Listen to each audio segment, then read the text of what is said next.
G happy independence day to all of you. Thank you.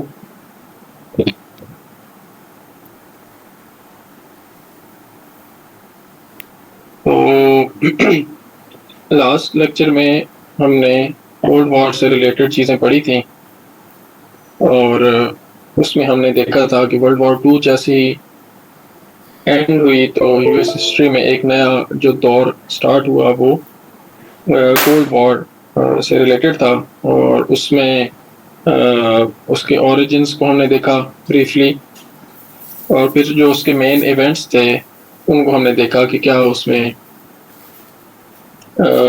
یہ جو تقریباً 40-50 سال کا عرصہ تھا اس میں جو میجر ایونٹس ہوئے وہ کیا تھے. اسی سے ریلیٹڈ ہی کچھ انسیڈنٹس کو ہم آج دیکھیں گے 2-3 جس میں سے مین جو ہے وہ ایک یوٹیوب انسیڈنٹ ہے جو کافی زیادہ فیمس ہوا تھا اور اس کا تعلق پاکستان کے ساتھ بھی ہے. تو کولڈ وار کا یہ انسیڈنٹ ایک کیوبن میسائل کرائسس تھا اس کو تھوڑا سا ہم نے دیکھا تھا پچھلے لیکچر کے اندر. زیادہ ڈیٹیل میں نہیں دیکھا تھا لیکن زیادہ سے زیادہ اس پہ نوٹ آ سکتا ہے تو تھوڑا سا آپ اس پہ دیکھ لیں گے اس کو. یوٹیوب تھوڑا سا زیادہ نوٹ آ جاتا ہے کئی دفعہ, ویسے تو تھوڑا سا پیٹرن چینج ہو گیا لیکن پھر بھی. تو U2 نام تھا ایک اسپائی پلین کا جو یو ایس کا ایک اسپائی پلین تھا. یہ ایک واحد پلین نہیں تھا, یہ کیٹیگری تھی پلینز کی. جس طرح F-16 ہے تو ایک U2 اسپائی پلین تھا. لیکن یہ انسیڈنٹ کیونکہ اس میں انوالوڈ تھا یہ پلین تو پھر اس کی وجہ سے پھر اس کو U2 انسیڈنٹ کہا جاتا ہے کولڈ وار کے درمیان میں. اس کا کوئی بہت زیادہ امپیکٹ نہیں تھا یا اس طرح بہت زیادہ یہ سچ کوئی سیکیورٹی کے حوالے سے نہیں تھا, لیکن یہ بہت بڑی امبیرسمنٹ ضرور تھی یو ایس کے لیے یہ انسیڈنٹ. تو وہ کس طرح سے تھا اس کو ہم تھوڑا سا دیکھیں گے. تو واقعہ سٹارٹ اس طرح سے ہوتا ہے کہ امریکہ نے 1950s میں پریزیڈنٹ آئزن ہاور نے ریکویسٹ کی پاکستان کے پریزیڈنٹ سے کہ انہیں امریکہ کو بیسز دی جائیں پاکستان کے اندر جہاں سے وہ کچھ خاص ریکونیسانس مشنز یعنی جو ہے وہ پلینز یہاں سے فلائی کریں اور جاسوسی کے مشنز سٹارٹ کیے جائیں جو رشیا کے جو ایریاز ہیں, چاہے وہ سینٹرل ایشین اسٹیٹس تھیں جو کہ اس وقت سوویت یونین کا حصہ تھیں, یا پھر مین لینڈ رشیا تک بھی اگر وہ ایکسیس ہو تو پاکستان نے پھر اس پہ آمادگی ظاہر کی. ایک سیکرٹ پلان تھا اور پشاور میں بڑا بیر کے مقام پہ ایک بیس بنائی گئی اور انیشیلی جو پلینز وہاں سے فلائی کیے گئے وہ رائل ایئر فورس نے یعنی برٹش ایئر فورس نے ان کو فلائی کیا. اور آہستہ آہستہ جب یہ اندازہ ہوا کہ یہ پاسبل ہے, کیا جا سکتا ہے, تو پھر امریکن پائلٹس جو ہے وہ بھی اس میں انوالو ہوئے. اور 1960 میں مئی 1960 میں ایک پلین جس کو جو پائلٹ تھا اس کا نام تھا فرانسس گیری پاورس, وہ اس کو اڑا رہا تھا. اور یہ سٹارٹ کیا اس نے, مطلب فلائٹ لی اس نے بڑا بیر پشاور سے, اور یہ جو ہے وہ ریکونیسانس مشن پہ جو ہے وہ سوویت ایئر اسپیس کے اندر وہ داخل ہوا.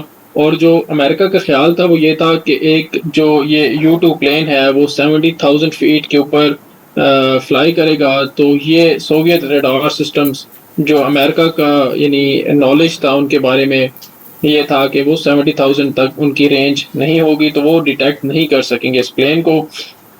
لیکن امریکہ کی بدقسمتی کہ جیسے ہی یہ سوویت ایئر اسپیس کے اندر داخل ہوا U2 پلین تو سوویت ریڈار سسٹم نے اس کو ڈیٹیکٹ کر لیا اور surface to air missile fire کیا گیا جس نے ہٹ کیا U2 پلین کو, اور یہ سوویت جو ٹیریٹری تھی اس کے اندر ہی یہ کریش کر گیا. اب یہ ایک سیکرٹ مشن تھا اور انٹیلیجنس گیدرنگ کے لیے یہ پلین اڑایا گیا تھا اور اس کو central intelligence agency CIA operate کر رہی تھی.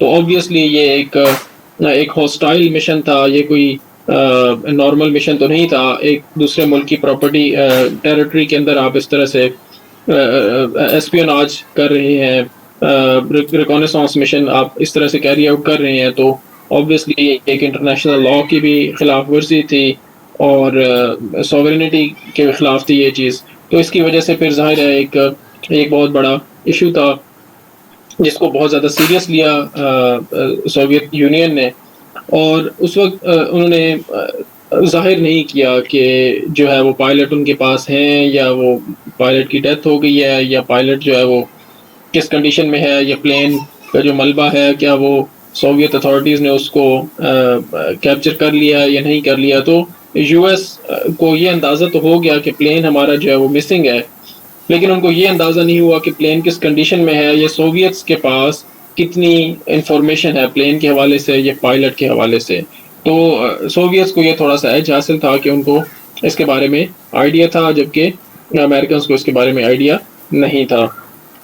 تو کیا ہوا کہ یو ایس گورنمنٹ نے کلیم کیا کہ یہ جو U-2 پلین تھا یہ بیسیکلی کوئی ریکونیسانس پلین یا اسپیناج کے لیے یوز ہی نہیں ہو رہا تھا, یہ بس ایک ویدر پلین تھا, اور جو ہے یہ بس اس کا جو ہے نا وہ کورس خراب ہو گیا اور یہ سوویت ٹیریٹری کے اندر چلا گیا. تو یہ کوئی اتنی بڑی بات نہیں ہے, تو ایک نارمل سی بات ہے, ایسے اس طرح کا پلین کا جو ہے وہ ایک ویدر کوئی تو ہارملیس سا پلین تھا. تو اس کو چھپانے کے لیے ناسا کی ذمہ داری لگائی گئی اور بیسیکلی یہ کلیم کیا گیا کہ یہ ناسا کا پلین تھا جو ویدر کی جو ہے انفارمیشن اکٹھی کر رہا تھا.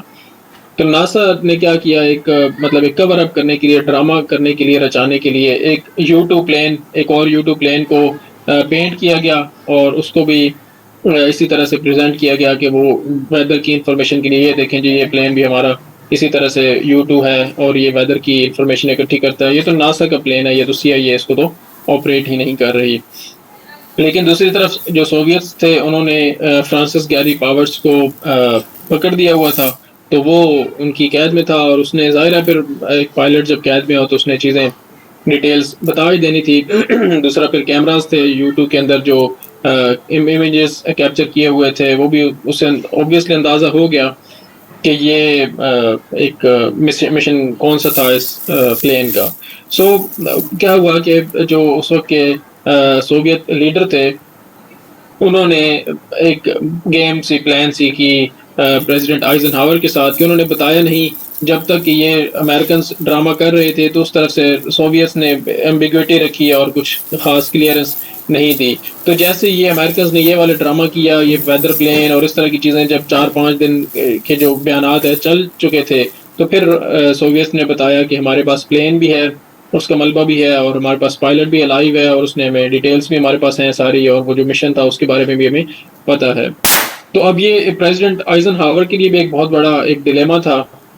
ایک طرف تو وہ اگر اس چیز کو مان لیتے کہ یہ جو مشن تھا اس کو میں نے خود آتھرائز کیا ہوا تھا, تو پھر کانگریس کے سامنے ان کی کافی زیادہ ایک سبکی ہونی تھی کہ وہ کانگریس ظاہر ہے اس مشن پہ بغیر اپروول کے یا بغیر اس کے یہ مشن کوئی بہت زیادہ کہہ لیں کہ اچھا امیج پریزنٹ نہیں کرتا تھا کانگریس کے سامنے یا امریکن نیشن کے سامنے. لیکن دوسری طرف اگر وہ یہ کہتے کہ نہیں یہ تو میں نے تو اس کی آتھرائز ہی نہیں کیا تھا, تو پھر ان کی پریزیڈنسی کے اوپر ان کی جو پاور ہے ایگزیکٹو پاور ہے اس کے اوپر کوشچن آ جاتے تھے کہ اگر آپ نے آتھرائز نہیں کیا تو پھر اس کا مطلب آپ کی جو بیوروکریسی ہے, جو آپ کی آرمی ہے, وہ تو آپ کے کنٹرول میں ہی نہیں ہے, تو پھر آپ کس طرح کے پریزیڈنٹ ہیں. تو یہ دونوں طرف جو ہے وہ ڈیلیما تھا پریزیڈنٹ آئزن ہاور کے لیے. تو بہرحال انہوں نے اس چیز کو اکنالج کیا پریزیڈنٹ صاحب نے. تو جب اکنالج کیا تو ایک اور طوفان کھڑا ہو گیا کہ دیکھیں آپ نے اگر اکنالج نہ کیا ہوا ہوتا تو پھر شک میں ہی رہ جاتی بات, لیکن جب آپ نے آن دا ریکارڈ اکنالج کر لیا کہ یہ ایک مشن تھا اور اسپائی مشن تھا, تو پھر اس پہ بہت زیادہ پروپیگنڈا کیا سوویت یونین نے, اور جو ہے وہ پوزیشن ان کی ایک طرح سے جو ہے وہ مضبوط ہوئی, اور انہوں نے اس کو انٹرنیشنل لا اور ان چیزوں کے اوپر کافی زیادہ اس چیز کو لے کے تو شور وغیرہ مچایا. اب اس کا جو نتیجہ نکلا وہ کیا تھا کہ ایک میٹنگ تھی جو ہونی تھی پیرس میں, پریزیڈنٹ سمٹ تھی بیسیکلی, پریزیڈنٹ آئزن ہاور نے اس میں شرکت کرنی تھی, اور سوویت جو اس وقت کے چیئرمین تھے نکیتا خروشچوف انہوں نے بھی اس میں شرکت کرنی تھی. تو وہ اب جب یہ اس طرح کا مسئلہ پیدا ہوا تو وہ سمٹ پھر کلیپس کر گئی, اور سوویتس نے اس سمٹ کو بھی پروپیگنڈا کے لیے کافی زیادہ استعمال کیا، امبیرس کرنے کے لیے یو ایس کو، کہ آپ نے یہ اس طرح کے آپ کے روگ مشنز آپ چلا رہے ہیں، جو کہ انٹرنیشنل لا کی آپ بات تو کرتے ہیں لیکن آپ اس کو خود سے فالو نہیں کرتے. تو اینڈ پہ پھر کیا ہوا کہ وہ ظاہر ہے اس کا ایک فائدہ بہت زیادہ سوویت یونین کو ہوا، اور جو پائلٹ تھے فرانسس گیری پاورز، ان کو پھر بعد میں ایکسچینج کیا گیا 1962 کے اندر. ایک اس پہ مووی بھی ہے، بڑی خوبصورت مووی ہے، آپ اگر دیکھنا چاہیں، دا برج آف اسپائز. تو یہ بڑی اچھی اسی واقعے کے بعد کے جو یہ مطلب جب فرانسس گیری پاورز کو جب ایکسچینج کیا جا رہا تھا تو اس کے حوالے سے یہ مووی بنی ہوئی ہے. تو بہت مزے کی مووی ہے، یہ بھی آپ دیکھ سکتے ہیں. باقی اس انسیڈنٹ کو تھوڑا سا آپ یوٹیوب سے دیکھ لیں تو آپ کو تھوڑا بہتر آئیڈیا ہو جائے گا کہ اس میں تھوڑا وہ ڈرامیٹک انداز میں ڈاکیومنٹری وغیرہ ہوتی ہے، تو وہ تھوڑا سا آپ کو یاد کرنے میں آسانی رہے گی. نوٹ آ جاتا ہے اس پہ، پورا کوشچن تو ظاہر ہے یہ نہیں بنتا. اب یہ دو ڈاکٹرائنز ہیں جو امریکن جو فورن پالیسی ہے، جو ان کی ہسٹری ہے، اس کے اندر آپ نے ڈفرینٹ ڈاکٹرینز دیکھی ہیں. آپ نے منرو ڈاکٹرین دیکھی، اس کے بعد آپ نے اب یہ ٹرومین اور آئزن ہاور ڈاکٹرین ہے، پھر اس کے بعد بش ڈاکٹرین ایک آئی تھی 2001 کے اندر. تو یہ 5-7 ڈاکٹرینز ہیں جو تھوڑی سی امپورٹنٹ ہیں. اس میں بہت زیادہ لمبے کوشچنس تو نہیں آتے، لیکن بہرحال ایک انڈرسٹینڈنگ کے لیے آپ کو آئیڈیا ہونا چاہیے کہ یہ پریزیڈنٹس جو ہے وہ اپنی ایک ڈاکٹرائن دیتے ہیں اور ان کا ایک امپیکٹ ہوتا ہے یو ایس کی ڈومیسٹک یا فورن پالیسی کے اوپر. تو ٹرومن ڈاکٹرین ہم نے دیکھا جب ورلڈ وار 2 کے بعد کے ہم نے سالوں کو تھوڑا سا دیکھا تھا، تو 1947 کے اندر پریزیڈنٹ ٹرومین نے یہ ڈاکٹرین دی تھی. اور اس کے اندر جو مین پوائنٹس تھے، وہ ایک تو یہ تھا کہ یو ایس کو ورلڈ اسٹیج کے اوپر ایک میجر پلیئر کے طور پہ، ایک ایکٹیو رول کے طور پہ انگیج کیا جائے گا، اور اس کے لیے اگر پیسے خرچ کرنے پڑیں گے تو وہ بھی خرچ کیے جائیں گے. جس کی ایک جو ہے وہ مارشل پلان، جس کی ایک صورت تھی کہ ٹرکی، گریس، اٹلی، ان ملکوں کو ایڈ دی جائے گی تاکہ سوویت ایکسپینشن سے اور کمیونسٹ ایکسپینشن سے بچا جا سکے. کیپٹلزم اور ڈیموکریسی، ہیومن رائٹس اس کے ایک مین جو ہے وہ پلرس تھے. تو یہ 1947 کے اندر ہی یو ایس نے یہ ڈیسائیڈ کر لیا تھا، اور وہ اس کی جو بنیاد تھی وہ ٹرومین ڈاکٹرائن تھی. پھر ساتھ ہی کانگریس سے جو ہے وہ فائنینشیل ایڈ بھی مانگی پریزیڈنٹ ٹرومین نے، اور اسی ایڈریس کے اندر انہوں نے یہ اپنی جو ڈاکٹرائن تھی اس کو آؤٹ لائن کیا کہ میں کیا چاہتا ہوں اگلے جو آنے والے سال ہیں، اور یو ایس سوویت ٹسل کے حوالے سے بھی. سو اس میں کیا تھا کہ پرنسپل آف کنٹینمنٹ ایک مین اس میں تھا، اور جو دوسرا میں نے آپ کو بتا دیا مارشل پلان یا کیپٹلزم وغیرہ کی جو پروموشن ہے، ڈیموکریسی کی پروموشن ہے. سو ایک شفٹ آئی اس کی وجہ سے یو ایس فورن پالیسی کی جو اندر تھی. آپ نے پیچھے دیکھا کہ ورلڈ وار 1 کے اندر بھی یو ایس انگیج نہیں ہونا چاہ رہا تھا. پھر اس کے بعد بھی آئسولیشنزم کی پالیسی اپنائی گئی. لیگ آف نیشنز کو کانگریس نے ریٹیفائی نہیں کیا، کانگریس جو ٹریٹی آف ورسائے تھی اس کو. تو یہ چیزیں تھیں جو شو کرتی تھیں اس سے پہلے کہ ایک آئسولیشنزم کی پالیسی یو ایس اپناتا ہے. لیکن جب یہاں پہ ٹرومین ڈاکٹرائن آئی تو اس کے بعد ایک کمپلیٹ شفٹ نظر آتا ہے ہمیں یو ایس فورن پالیسی کے اندر، اور یو ایس نے ایک گلوبل لیڈرشپ کا رول یہاں سے ازیوم کرنا شروع کر دیا. یا گلوبل ابھی تک نہ بھی کہیں اس کو، تو at least half the world آپ کہہ سکتے ہیں اس کو، جو خاص طور پہ جو ویسٹرن بلاک تھا اس کو لیڈ کرنے کا یو ایس نے فیصلہ کیا، اور اس کے لیے اپنی ریسورسز کو یوٹیلائز کرنے کا بھی فیصلہ کیا. پھر جو آئزن ہاور ڈاکٹرائن ہے وہ بھی اسی سے ریلیٹڈ ہی ہے، کوئی بہت زیادہ اس میں شفٹ نہیں نظر آئے گا ہمیں. لیکن انہوں نے جو ٹرومین ڈاکٹرائن تھی وہ یورپ کے حوالے سے تھی. گریس، اٹلی، ٹرکی خاص طور پہ اس میں شامل تھے. اس میں کنٹینمنٹ زیادہ شامل تھی، یعنی سوویت یونین کی ایکسپینشن کو یورپ کے اندر روکنا تاکہ خاص طور پہ ویسٹرن یورپ کو پروٹیکٹ کیا جا سکے کمیونزم سے. اور جو آئزن ہاور ڈاکٹرائن تھی یہ مڈل ایسٹ کے حوالے سے تھی، یہ یورپ کے حوالے سے نہیں تھی. آئزن ہاور کا جو مین کنسرن تھا وہ یہ تھا کہ اگر مڈل ایسٹ کے اندر، کیونکہ ظاہر ہے جو کولڈ وار کا جو کمپٹیشن تھا وہ صرف ایک جگہ کے لیے یا ایک خطے کے لیے یا ایک جغرافیکل لوکیشن کے لیے نہیں تھا، تو مڈل ایسٹ کے اندر بھی یہ کمپٹیشن ہوا. اس میں ہمیں نظر آئے گا کہ عراق جو ہے اس نے لیننگز اپنی شو کی سوویت یونین کی طرف، اور ڈفرینٹ ایک اس میں ایک پین عربزم، پین اسلامزم کی چیزیں بھی اس وقت آئیں. تو ایک ان کی ایک سپورٹ حاصل کرنے کی کچھ لیڈرز نے کوشش کی کمیونزم سے اور سوویت یونین سے. سو اس کو کنٹرول کرنے کے لیے بھی مڈل ایسٹ کے اندر آئزن ہاور نے یہ ڈاکٹرائن دی, اور اس کا مقصد یہ تھا, یا اس کی جو آفر تھی وہ یہ تھی کہ اگر یونائٹڈ اسٹیٹس کو لگتا ہے یا کسی ملک کو لگتا ہے کہ اسے خطرہ ہے کمیونزم سے یا کمیونزم کے سمپتھائزرز ملکوں سے, تو وہ یو ایس ملٹری اسسٹنس اور اکنامک ایڈ کا کی ریکویسٹ کا یا مطالبہ یو ایس سے کر سکتا ہے, اور یو ایس جو ہے وہ اس کو اس مطالبے کو انٹرٹین کرے گا اور کمیونسٹ جو تھریٹ ہے اس کو کنٹرول کرنے کی اس میں ہیلپ کرے گا. سو آپ کو دو ڈاکٹرائنز جو ہیں وہ یہاں پہ نظر آتی ہیں, ایک یورپ کے حوالے سے اور ایک مڈل ایسٹ کے حوالے سے, اور دونوں کا مقصد کسی حد تک سیم ہی ہے کہ یو ایس جو ہے وہ ایک لیڈرشپ کا رول اسیوم کرے گا, اور کوئی بھی ملک جس کو کمیونزم سے خطرہ ہو تو یو ایس اس کو ملک کو سپورٹ کرے گا. یہاں پہ ہم اب شفٹ ہے ہمارا لیکچر میں سول رائٹس موومنٹ کو ہم آگے دیکھیں گے. سول رائٹس موومنٹ بھی اسی ایرا کے اندر سٹارٹ ہوئی جب کولڈ وار بڑے زوروں پر تھی. ویتنام وار بھی اس کے اندر ایک ایلیمنٹ تھا ان سالوں کے اندر, 1960s کے اندر, لیٹ 50s کے اندر, اور جو اس وقت کے جو ایک کلچرل شفٹس بھی ہیں وہ میں نظر آتی ہیں. سو سول رائٹس موومنٹ جو ہے وہ سٹارٹ آپ کہہ لیں اس کو, ویسے تو یہ سٹارٹ تو بہت پہلے اس کی ہو چکی تھی. NAACP ایک بڑی ایک آرگنائزیشن بڑے ایک ٹائم سے چل رہی تھی یو ایس کے اندر, جو افریقن امریکنز کے حقوق کی بات کر رہی تھی, لیکن ایک خاص انسیڈنٹ نے جو ہے وہ ایک سپارک پرووائڈ کیا جس کی وجہ سے جو ہے وہ یہ دوبارہ سے سول رائٹس موومنٹ انویگریٹ ہوئی, اور اس میں دو خاص تھے. ایک جو روزا پارکس کا جو اریسٹ تھا وہ تھا, لیکن اس سے پہلے ایک Brown versus Board of Education کو ہم دیکھ لیتے ہیں. ایک سگنیفیکنٹ اور landmark U S supreme Court کی ججمنٹ تھی. میں نے آپ کو بتایا تھا جب 1865 میں سول وار ہوئی تھی تو اس کے بعد ایک جم کرو لاز انٹروڈیوس کروا دیے گئے تھے, جس کی وجہ سے بہت زیادہ امپیکٹ نہیں پڑا تھا. اس میں یہ ہوا تھا کہ ایک سیگریگیشن کی پالیسی اپنا لی تھی مختلف اسٹیٹس نے, اور وہ کہتے تھے کہ سیپریٹ بٹ ایکول, یعنی اسکولس جو ہیں وہ گوروں اور کالوں کے مختلف ہوں گے.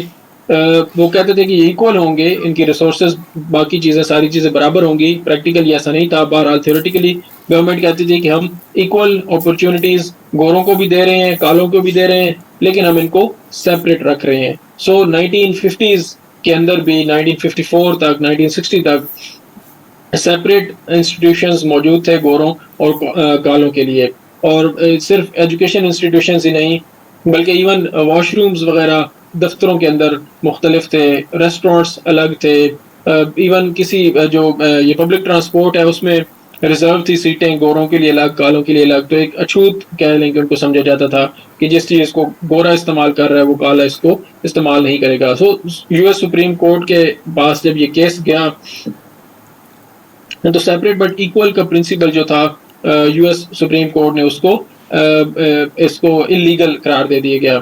ایک جو کوشچن تھا یہ اسٹیبلش ہوا تھا پلاسی ورسز فرگوسن ایک کیس تھا, جو کہ پہلے بھی یو ایس سپریم کورٹ نے ہی اس کو کہا تھا کہ ٹھیک ہے یہ پرنسپل ٹھیک ہے, سیپریٹ بٹ ایکول آپ اس کو کر سکتے ہیں. اور جو یہ پلاسی ورسز فرگوسن تھا بیسیکلی اس نے 14th امینڈمنٹ کی جو ایک گارنٹی تھی ایکول پروٹیکشن انڈر دا لا کو, اس کو کافی حد تک اس کو کہہ لیں کہ انل کر دیا تھا, اس کو irrelevant کر دے دیا تھا. تو یہاں پہ آگے supreme court of United States نے فیصلہ کیا کہ نہیں, سیپریٹ بٹ ایکول ایک درست اصول نہیں ہے. سو اس کو انلیگل قرار دے دیا گیا, اور اسٹیٹس کو اور فیڈریشن کو یہ کہا گیا کہ اب اسکول چاہے وہ گوروں کے ہوں وہ کالوں کے ہوں, یہ نہیں ہوگا کہ کالا اگر کسی اسکول کے اندر ایڈمیشن لینے کے لیے آیا ہے تو اس کو کہا جائے کہ نہیں آپ کا تو الگ اسکول موجود ہیں آپ ادھر جائیں. یہ چیز اب نہیں ہوگی, اب ایک مکسڈ اسکولز جو ہیں وہی ہو سکتے ہیں, یہ سیپریٹ والا اصول لاگو نہیں ہوگا. سو یہ ایک بڑا ایک لینڈ مارک ججمنٹ تھی. اس کے بعد پھر جو منٹگمری بس بائیکاٹ ہے یہ ایک مین سپارک تھا جس نے پھر ایک جو ہے نا یہ سول رائٹس موومنٹ کو بہت زیادہ ایک اگنائٹ کر دیا دوبارہ سے. اور یہ ہوا تھا روزا پارکس ایک افریقن امریکن عورت تھیں، اور ایک دن صبح وہ جا رہی تھی اپنے کام کی طرف، تو وہ سیٹ جو تھی ان کے پاس اویلیبل نہیں تھی کالوں کے سیکشن میں، تو وہ گوروں والے سیکشن میں سیٹ پہ بیٹھ گئیں. اور ایک دوسری طرف سے ایک گورا آیا، تو اس نے کہا جی آپ تو یہاں سے اٹھیں، یہ آپ کے لیے سیکشن نہیں بنایا گیا، بس کے اندر جو سیٹیں آپ کی ریزرو ہیں، آپ کھڑی رہیں پیچھے، آپ اس پہ بیٹھ نہیں سکتی. So she refuse to give up her seat. اس نے کہا کہ نہیں، میں بالکل یہ نہیں دینے لگی اپنی سیٹ، میں نے ادھر ہی بیٹھنا ہے. اس کی وجہ سے پھر کیا ہوا کہ پولیس آ گئی، مسئلہ بن گیا، اور پولیس نے اریسٹ کر لیا روزا پارکس کو. اور یہاں سے doctor Martin Luther king junior کی جو ہے نا وہ موومنٹ کا ایک آغاز ہو گیا، کیونکہ اس کی وجہ سے بائیک آؤٹ کرنا شروع کر دیا لوگوں نے. بسز کا بالکل جب بائیک آؤٹ کیا تو اس کی وجہ سے ظاہر ہے لوگوں نے پیدل دفتر آنا جانا شروع کیا، اور سڑکوں پہ ایک پیدل لوگوں کے ایک سمبولک بڑا ایک خاص جو ہے وہ احتجاج ہونا شروع ہو گیا، اور بسز والوں کو بھی ظاہر ہے اس سے پھر نقصان ہوا. تو ایک جو ہے وہ موومنٹ جو ہے نا وہ بائیک آؤٹ کا جو موومنٹ ہے اس کی وجہ سے کافی زیادہ ایک ماحول بن گیا سول رائٹس کے لیے. اور یہ پورا ایک سال جو ہے وہ بائیک آؤٹ رہا اسی انسیڈنٹ کی وجہ سے. اور یہاں سے پھر ڈفرینٹ اسٹریٹجیز اپنائی گئیں. Doctor Martin Luther king junior کی اگر آپ اسپیچز سنیں تو بہت زبردست اسپیچز کرتے ہیں وہ. اس میں انہوں نے ڈفرینٹ سٹنگس ارینج کروائے، انہوں نے فریڈم رائٹس ارینج کروائیں، انہوں نے نان وائلنٹ موومنٹس اسٹارٹ کروائیں. تو وہ اس کا امپیکٹ کیا ہوا کہ ڈفرینٹ جو انسٹیٹیوشنز تھے، ایون کے جو کیفے تھے، صبح ناشتے کے لیے اگر آپ جاتے تھے وہاں پہ آپ کو گوروں اور کالوں کا ایک نظر آتا تھا. الاباما ایک اسٹیٹ ہے یو ایس کی، اس کے اندر خاص طور پہ بہت زیادہ یہ تھا. تو وہ کیا ہوا کہ نان وائلنس کی، اور یہ گاندھی سے انسپائر تھے doctor Martin Luther king junior, اور انہوں نے نان وائلنس کی جو ہے نا یہ شروع کی. کالے کیا کرتے تھے کہ وہ ان جگہوں پہ جا کے بیٹھ جاتے تھے جو ریزرو تھی گوروں کے لیے. پولیس آ جاتی تھی، پولیس ان کو مارتی پیٹتی تھی، لیکن وہ اپنی جگہ نہیں چھوڑتے تھے. تو یہ وائلنس ان کے خلاف ہوتا تھا، جس کی وجہ سے پھر ایک رحم دلی کی کیفیت، ایک کمپیشن کی کیفیت پیدا ہوتی تھی لوگوں کے دلوں میں. تو وہ آگ سے ہاتھ نہیں اٹھاتے تھے، وہ بالکل وائلنس نہیں کرتے تھے، بس وہ برداشت کرتے تھے. اس طرح کی چیزیں کرتے تھے، پھر ان کے اوپر جب تشدد ہوتا تھا تو اس کو صرف اور صرف برداشت کرتے تھے. اس طرح کی ڈفرینٹ جو ہے انہوں نے ٹیکٹکس یوز کیے. پھر اس کے اندر جو ہے وہ Birmingham campaign Martin Luther king junior نے سٹارٹ کی. اور اس کا جو ہے یہ آگے ہم پڑھیں گے، ساؤدرن کرسچین لیڈرشپ کانفرنس جو تھی وہ ان کی تھی ڈاکٹر کنگ کی. اور برمنگھم کیمپینز کا ایک مقصد تو یہ تھا کہ ووٹنگ رائٹس دے دیے گئے تھے افریقن امریکنس کو، لیکن ایک خاص قسم کا ٹیکس تھا اور 2-3 شرائط ایسی تھیں جو کہ ایڈ کر دی گئی تھی، جن کی وجہ سے بہت زیادہ جو افریقن امریکنس تھے وہ ووٹ دینے کے اہل نہیں رہتے تھے. ایک اس کے اندر ایک ٹیسٹ رکھ دیا گیا تھا کہ آپ جاتے تھے اپنا ووٹ رجسٹر کرنے کے لیے، تو آگے سے ایک کلرک بیٹھا ہوتا تھا، وہ آپ سے نہ چیزیں پوچھنا شروع کر دیتا تھا.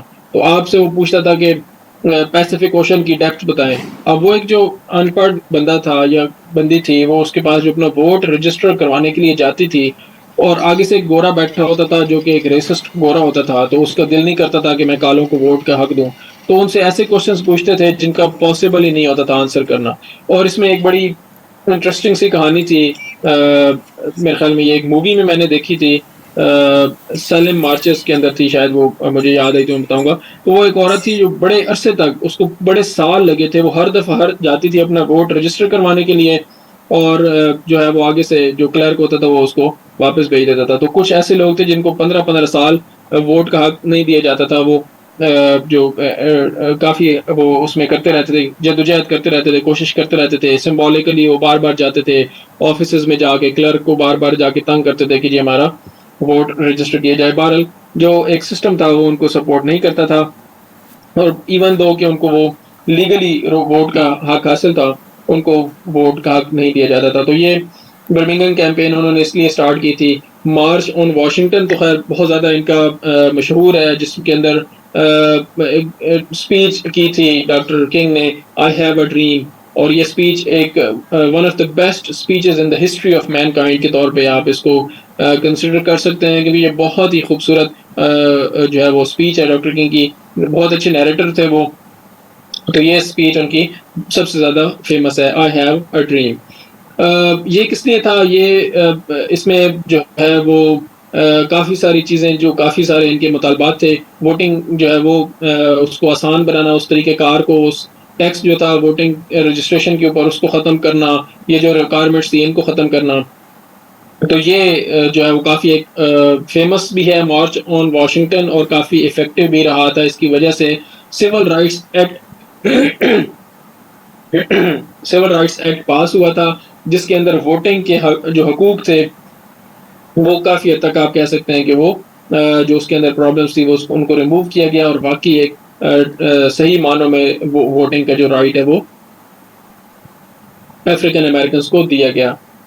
وہ کیا تھا 1964 کے اندر یہ ایکٹ آیا تھا، اور اس کے اندر جو ہے وہ ڈسکریمنیشن کو بین کیا گیا آن دا بیس آف ریس، کلر، ریلیجن اور سیکس اور نیشنل اوریجن. ان ساری چیزوں کو پبلک اکوموڈیشنز کے اندر، امپلائمنٹ کے اندر، اور جو فیڈرلی فنڈڈ پروگرامز تھے جو بھی ڈیولپمنٹ کے ہوں یا سوشل سیکیورٹی کے ہوں، اس کے اندر ریس، کلر وغیرہ کو مکمل طور پہ آؤٹ لا کر دیا گیا، اس کی ڈسکریمنیشن اس بیس کے اوپر.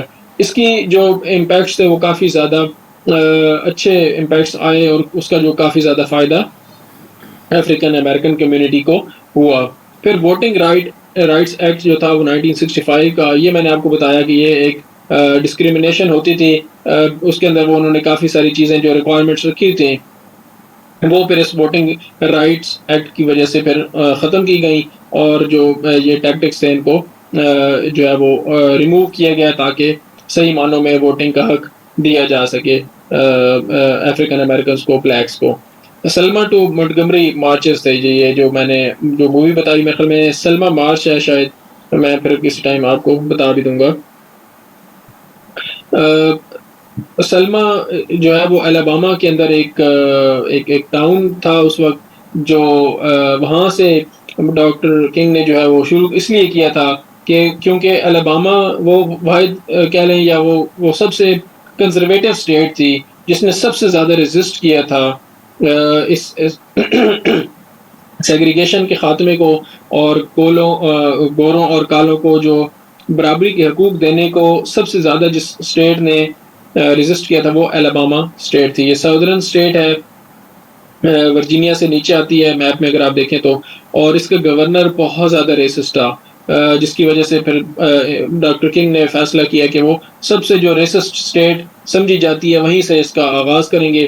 اس میں بہت زیادہ پھر جو ہے وہ تشدد ہوا کالوں کے اوپر، وہ بالکل پرامن تھے، انہوں نے نان وائلنس کی پالیسی اپنائی رکھی، مار کھاتے تھے، پولیس سے مار کھاتے تھے، جو وائٹ سپریمیسسٹ ہوتے تھے ان سے مار کھاتے تھے، لیکن انہوں نے اپنا جو یہ مارچ ہے اس کو بالکل بھی کسی صورت بھی انہوں نے کینسل کرنے سے انکار کر دیا. اور ایٹ دا اینڈ پھر یہ ایک سکسیس کے طور پہ سامنے آیا، کیونکہ اس کی وجہ سے پبلسٹی بہت زیادہ ملی، اور جو اٹراسٹیز تھیں پولیس کی افریقن امریکنس کے اوپر جب وہ لوگوں کے سامنے آئیں تو پھر لوگوں نے جو اور اس وقت ٹیلی ویژن کا بھی آگے آپ دیکھیں گے ٹیلی ویژن کا دور بھی اس وقت آ چکا تھا 60s کے اندر. ٹیلی ویژن، نیوز چینلز وغیرہ اور لائیو براڈ کاسٹ تو شاید اس وقت میرے خیال میں نہیں ہوگی، لیکن بہرحال ویڈیوز وغیرہ جو ہے وہ چینلز جب انہوں نے دکھائیں ٹی وی پہ تو یہ ایک بہت بڑی سمپتھی ملی افریقن امریکنس کو، کیونکہ اٹراسٹیز بہت زیادہ تھی، تشدد بہت زیادہ تھا، تو ٹارچر بہت زیادہ تھا، جس کی وجہ سے یہ بہت اس کے اندر ایک سپورٹ بہت زیادہ ہوئی، کالوں کی بھی، گوروں کی بھی، جو لوگ پہلے نیوٹرل تھے وہ بھی اس کے اندر پھر سپورٹ کرنے لگ جائے. ایک انٹرنیشنل بھی ظاہر ہے ایک امیج کا ایک پرابلم سامنے آتا ہے، اور پھر نیشنل لیول پہ تو اسٹیٹ لیول پہ کافی زیادہ اس چیز کی سپورٹ پھر ملی. سو یہ جو ہے میجر جو اس کے اندر مائل سٹونز ہیں وہ سول رائٹس ایکٹ آف 1964 اور ووٹنگ رائٹس ایکٹ آف 1965، جن کو آپ کہہ سکتے ہیں کہ سول رائٹس موومنٹ کی سکسیس آپ ان دو ایکٹس کو کہہ سکتے ہیں. اس کے اندر ووٹنگ رائٹس اور جو ڈسکریمنیشن ہے ان کا خاتمہ، سیگریگیشن، ڈسکریمنیشن اور ووٹنگ رائٹس، یہ تین میجر وکٹریز تھیں سول رائٹس موومنٹ کی. لیکن یہ ابھی فروٹس جو ہیں وہ ابھی آنے باقی تھے کہ اسیسینیشن ہو گئی doctor Martin Luther king junior کی 1968 کے اندر، اور اس کا ایک بہت بڑا امپیکٹ پڑا جو ایک جو موومنٹ چل رہی تھی اس کے اوپر بھی، اور گوروں اور کالوں کے جو آپس کے ریلیشن شپ ہے ان کے اوپر بھی کافی اس کا جو ہے وہ ایک اثر پڑا. اس کی وجہ سے کافی زیادہ کچھ فسادات بھی ہوئے کافی اسٹیٹس کے اندر. ایک جو آگے ہم اسیسینیشنس میں دیکھیں گے، جان ایف کینیڈی کے بھائی تھے، ان کا شاید بابی کینیڈی ان کو کہتے تھے. ان کی ایک سپیچ ہے، بڑی خوبصورت سپیچ، میں نے یوٹیوب پہ دیکھی تھی. وہ واحد ایک مجمع تھا جس کے اندر بہت زیادہ کالے بھی شامل تھے، گورے بھی شامل تھے. انہوں نے ایک ایکسٹمپور سپیچ وہاں پہ کی جب ان کو خبر ملی doctor Martin Luther king junior کی اسیسینیشن کی. تو وہاں پہ انہوں نے ایک بڑی خوبصورت سپیچ کی. اگر آپ کو انٹرسٹ ہوتا وہ ضرور دیکھیے گا. بعد میں ان کی بھی اسیسینیشن ہو گئی تھی. تو یہ ایک آپ کو میں نے بتایا مین ایسپیکٹس اس کے سول رائٹس موومنٹ کے. ایک کوشچن کئی دفعہ آ جاتا ہے ایک کہ لیڈرز کون کون سے تھے اور وہ کن آرگنائزیشنز کو ریپرزینٹ کرتے تھے. تو وہ ہم تھوڑا سا اس کو دیکھ لیتے ہیں کہ جو ہے وہ کون کون سے لیڈرز اس میں مین تھے. سب سے جو زیادہ مشہور آرگنائزیشن ہے، ظاہر ہے doctor Martin Luther king junior کا نام سب سے زیادہ لیا جاتا ہے، لیکن جو آرگنائزیشن ہے جس نے بہت زیادہ کام کیا وہ تھی NAACP. میں نے آپ کو پہلے بھی اس کا بتایا تھا، national association for advancement of coloured people. یہ سٹارٹ 1950s میں نہیں ہوئی تھی، آپ دیکھ سکتے ہیں 1909 کے اندر یہ سٹارٹ ہوئی تھی. اور سب سے زیادہ پرومیننٹ سول رائٹس آرگنائزیشن یہ تھی. اس کے جو لیڈرز تھے وہ ڈوبوا اور رائے ولکنز بہت مشہور تھے. اور ان کا جو میجر رول تھا وہ ایک شروع سے یہ لیگل بیٹلز کے اوپر ان کا بہت زیادہ فوکس تھا. اور آپ کہہ سکتے ہیں کہ انہوں نے ایک ماحول بنایا تھا، ایک اویئرنیس کا بھی، اور سیگریگیشن کے خلاف ان کا بہت زیادہ ان کا جو ہے وہ فوکس تھا. تو جو براؤن ورسز بورڈ کا جو کیس میں نے آپ کو بتایا جس کے اندر سیگریگیشن کو ختم کیا گیا، وہ ان کا ایک میجر اچیومنٹ تھی NAACP کی. پھر اس کے بعد جو مارٹن لوتھر کنگ جونیئر کی جو آرگنائزیشن ہے وہ تھی سدرن کرسچین لیڈرشپ کانفرنس. یہ جو ڈاکٹر کنگ تھے وکیل بھی تھے لیکن ساتھ میں یہ ریورنٹ بھی تھے، یعنی یہ چرچ کے اندر جو ہے وہ سپیچز وغیرہ بھی ان کی ہوتی تھی.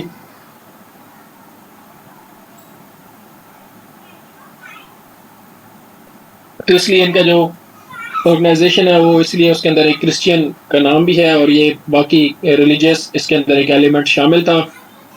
اور میجر ان کی جو ہائی لائٹ ہے میں نے آپ کو بتا دی، وہ نان وائلنٹ پروٹیسٹ ان کا جو ہے وہ میجر ان کی ہائی لائٹ تھی. اور جو ان کی آرگنائزیشن کی اچیومنٹس ہیں وہ ان کا خود ڈاکٹر مارٹن جو ہے وہ بڑے انفلوئنشل ہو گئے تھے. پریزیڈنٹ جانسن تھے اس وقت، ان کے ساتھ ان کی کافی ملاقاتیں ہوئیں، اور ان کے ملاقاتوں کے نتیجے میں ہی پھر سول رائٹس ایکٹ اور ووٹنگ رائٹس ایکٹ جو ہے وہ پاس ہوا.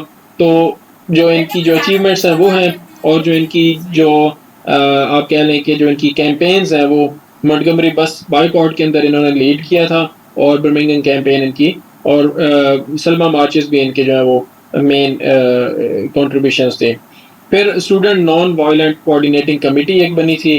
یہ بھی ڈاکٹر کنگ کے ساتھ ان کا بھی کافی ایک رہا تھا، کیا لیں کوآرڈینیشن رہا تھا. ڈاکٹر کنگ ان کے پاس آتے جاتے رہتے تھے، اور ان کا ایک کافی مطلب جو یوتھ کے اندر یونیورسٹیز کے اندر جو نئے چہرے کہہ لیں آپ اس وقت کے زمانے کے تھے، تو یہ پروٹیسٹ ارینج کرواتے تھے ڈیلی بیس پہ، ویکلی بیسس پہ، تاکہ جو بھی ایشوز آ رہے ہیں اس کے اگینسٹ ایک جو ہے وہ اپنا ریئیکشن خاص طور پہ یہ رجسٹر کرواتے تھے. اور ینگ ان کے جو ہے وہ لوگ کافی زیادہ ان کے شامل تھے. یونیورسٹیز خاص طور پہ ان کے ایک مین فوکس تھی، اور ان کی لیڈرز بھی یونیورسٹی کے اسٹوڈنٹس ہی تھے. سٹنز فریڈم رائٹس وغیرہ، ووٹر رجسٹریشن وغیرہ، یہ یعنی کہ ایکٹیو آپ سمجھ سکتے ہیں یوتھ کی کہہ سکتے ہیں. ایلا بیکر اور جان لیوسن میں میجر جو لیڈرز تھے. پھر کانگریس آف ریشل ایکوالٹی کور، یہ ایک میجر آرگنائزیشن تھی، 1942 میں یہ بنی تھی. اور ان کا بھی نان وائلنٹ جو تھا وہ طریقہ تھا، اور مختلف ٹیکٹکس کے ذریعے سے یہ سول رائٹس کے اندر یہ انوالو رہتے تھے. سول ڈس اوبیڈینس کے ڈفرینٹ یہ چیزیں کرتے تھے. اور ان کا بھی جو ہے نا وہ یہی ایک یعنی ظاہر ساری جو موومنٹ تھی وہ اس کا جو وہ ایک رائٹس کی موومنٹ تھی، تو موومنٹ کا بیسک مقصد ہی یہی ہوتا ہے کہ آپ ایک ڈفرینٹ طریقے اس کے لیے اپناتے ہیں، چاہے وہ جس طرح آپ پاکستانی پالیٹکس کے اندر بھی دیکھ سکتے ہیں کہ دھرنے ہو سکتے ہیں یا جلسے ہو سکتے ہیں یا تقریریں ہو سکتی ہیں. سوشل میڈیا تو سپنا تھا نہیں، تو آپ ایک لوگوں کو اکٹھا کر کے جب الیکشنز ہو رہے ہوں تو اس وقت آپ اپنی ایک پریزنس شو کرنے کی کوشش کرتے تھے. سو اس کے بعد پھر ایک انٹرسٹنگ کے اندر ایک آرگنائزیشن ہے نیشن آف اسلام، جس کے ایک بڑے مشہور لیڈر تھے مالکم ایکس. اس کا بھی تھوڑا سا ہم اس کو دیکھیں گے. یہ آرگنائزیشن بنائی تھی ایلیجا محمد، ایک امریکن جو ہے وہ ایک کہہ لیں کہ رائٹ ایکٹیوسٹ تھے. ان کے پھر کافی ایلیجا محمد کے اوپر کافی الزامات وغیرہ بھی تھے، ان کی کنٹروورشل ہو گئے تھے کافی زیادہ یہ ایلیجا محمد. تو اس کے بعد پھر مالکم ایکس بھی جو ہے وہ اس کے مین میجر لیڈر کے طور پہ سامنے آئے. یہ تھوڑے سے آپ ان کو کہہ سکتے ہیں کہ ریڈیکل ایلیمنٹ ان کے اندر تھا، خاص طور پہ میلکم ایکس جو ہے وہ بعد میں اسیسینیشن بھی ہو گئی تھی ان کی، تو ایک ریڈیکل ایلیمنٹ ان کے اندر تھا. یہ چپ کر کے سہنے والے لوگوں میں سے نہیں تھے، یہ نہیں سمجھتے تھے کہ یہ نان وائلنس کی پالیسی ہونی چاہیے. اس کے اندر کسی حد تک آپ ریلیجن کو بھی انوالو کر سکتے ہیں کہ کرسچینٹی کی آپ نے سنی ہوگی ایک فریز، وہ ایک ریلیجیس فریز ہے کہ اگر آپ کو کوئی ایک گال پہ تھپڑ مارتا ہے تو آپ اس کو دوسرا گال پیش کر دیں. لیکن اسلام کا ایک اس طرح سے نہیں ہے فلسفی. اسلام کہتا ہے کہ آپ کو اگر کوئی تھپڑ مارتا ہے تو آپ اس کو بدلے میں تھپڑ مار سکتے ہیں. یہ کوئی ایسی بات نہیں ہے کہ آپ نے لوگوں کی جو ہے وہ ذاتیوں کو برداشت کرنا ہے. یہ ایک عدل کا جو ہے وہ سسٹم ہے. تو میلکم ایکس کا آپ کہہ سکتے ہیں کہ ایک ریلیجیس ڈفرینٹ بیک گراؤنڈ تھا، تو یہ برداشت اور نان وائلنس ان چیزوں پہ زیادہ یہ نہیں کرتے تھے. یہ کہتے تھے کہ آپ کو ایگریسولی پرسو کرنا چاہیے سول رائٹس کو اگر آپ نے کامیابی حاصل کرنی ہے. تو پھر آگے اسی طرح نیشنل اربن لیگ ایک آ جاتی ہے، اس میں وائٹنی ینگ جونیئر اس کے لیڈر تھے، اور پھر بلیک پینتھر پارٹی بھی آ جاتی ہے جو کہ بوبی سی ایل اس کے لیڈر تھے. اور ان کی جو ظاہر ہے ایک خاص مین تو وہ آپ کو بار بار وہی چیز تھیم ریپیٹ نظر آتا ہوگا کہ ایکول اپرچونیٹیز وغیرہ ہیں. لیکن جو نیشنل اربن لیگ تھی اس کا فوکس جیسے اس کا نام سے ظاہر ہے وہ شہروں کے اندر تھا. ان کا ایک بڑا انٹرسٹنگ یہ جو ہے جو بھی افریقن امریکنز آتے تھے فار ایگزامپل پڑھنے کے لیے یا امپلائمنٹ وغیرہ کے لیے، تو یہ ان کو کوشش کرتے تھے ان کو اکوموڈیٹ کر سکیں، ان کو ہاؤسنگ کی فیسلٹیز جس طرح سے ہاسٹلز وغیرہ اس طرح کی چیزیں ان کو یہ پرووائڈ کرتے تھے. تو ان کی کوشش ہوتی تھی کہ ایک طرح سے سوشل ورک بھی یہ کرتے تھے، اور ساتھ ساتھ یہ پھر پروموٹ کرتے تھے ایکول امپلائمنٹ اپرچونیٹیز کو بھی شہروں کے اندر. اور یہ بلیک پینتھر پارٹی کا کیا تھا کہ پولیس بروٹیلٹی اور سوشو اکنامک انیکوالٹی کے اوپر ان کا فوکس تھا. پولیس بروٹیلٹی ایک بہت بڑا ایشو ہے امریکہ کے اندر. جو افریقن امریکنز ہیں ان کے ساتھ ابھی بھی جارج فلوئڈ کے کیس آیا تھا آئی کانٹ بریتھ، جس پہ بڑی اسٹیٹمنٹ ایک مشہور ہوئی تھی. اور اس کے علاوہ بھی پولیس بروٹیلٹی کے بہت زیادہ کیسز آتے رہتے ہیں جس میں ینگ ان آرمڈ ٹین ایجرز کو کئی دفعہ شوٹ کر دیا جاتا ہے، اور پولیس کافی دفعہ جو ہے نا وہ مطلب یہ افریقن امریکنز کو قتل کرنے میں جو ہے وہ ملوث رہی ہے. اور ایک سسٹمیٹک چیز ہے انسٹیٹیوشن کے اندر امریکہ کے اندر ابھی بھی.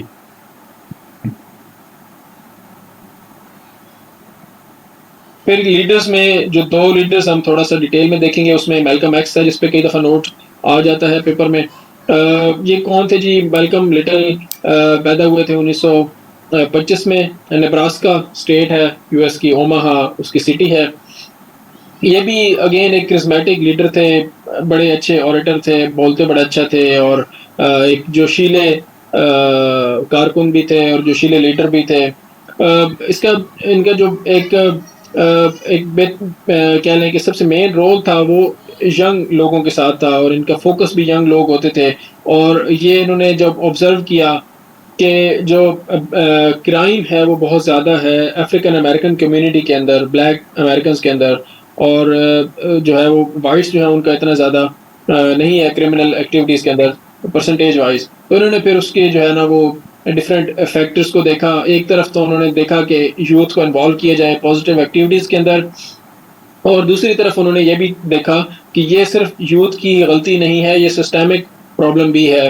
جو ہے وہ زیادہ سزائیں دی جاتی ہیں کالوں کو، ان کو ایک کرمنل مین کے طور پہ سمجھا جاتا ہے، اور ان کو جو ججز ہیں وہ ان کو ہارش پنشمنٹس دیتے ہیں. ابھی بھی ریسرچ یہ شو کرتی ہے کہ جو افریقن امریکنز ہیں ان کو ہارش پنشمنٹس دی جاتی ہیں. سو انہوں نے کام کیا اس کے اوپر اور امپاورمنٹ کے اوپر کام کیا. پھر اوور آل ان کا ایک فوکس جو تھا وہ سوشل جسٹس کے اوپر بھی تھا، یعنی یہ سوشل ورک کے اوپر بھی ان کا تھوڑا سا کام تھا. سو یہ کنورٹ تھے بیسیکلی. انہوں نے جو ہے وہ سول رائٹس کے اندر ان کے فادر بھی انوالو تھے، تو انہوں نے جو ہے وہ اس کے اندر ہی آغاز کیا، لیکن پھر یہ جو ہے وہ کنورٹ ہوئے، مسلمان ہوئے. اور نیشن آف اسلام جو میں نے آپ کو بتایا تو اس کی یہ انفلوئنس ہوئے. علیجہ محمد کی جو پرسنالٹی تھی اس سے کافی زیادہ یہ انفلوئنس ہوئے. اور یہ جو نیشن آف اسلام علیجہ محمد کی جو ایک ایسوسیشن محمد علی کے ساتھ بھی ہے، جو محمد علی باکسر ہیں ان کے ساتھ بھی ان کا ایک انٹرویو بھی ہے اس بارے میں.